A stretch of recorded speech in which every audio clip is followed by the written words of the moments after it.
বিসমিল্লাহির রহমানির রহিম। আসসালামু আলাইকুম রহমতুল্লাহি ওয়া বারাকাতুহু।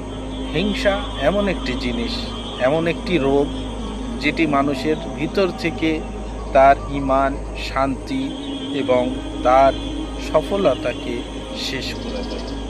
হিংসা তার ভালো বোধকে শেষ করে দেয়। অর্থাৎ হিংসা এমন একটি জিনিস, যখন মানুষের ভিতরে সেই হিংসা চলে আসে তখন সেই ব্যক্তি কারুর ভালোকে দেখতে পারে না, আল্লাহর ফয়সালার উপরে অসন্তুষ্ট থাকে।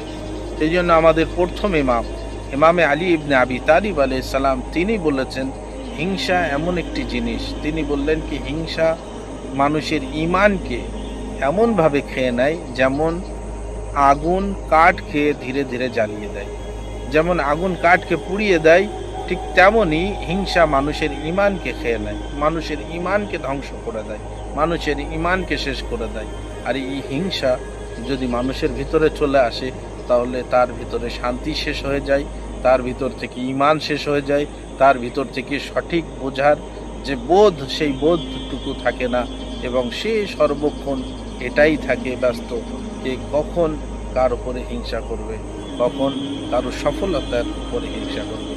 আসুন আমরা হিংসা না করে আমরা এক অপরের পাশে দাঁড়িয়ে এক অপরকে সাহায্য করে নিজে এবং সমাজকে সুন্দরভাবে গড়ে তুলি।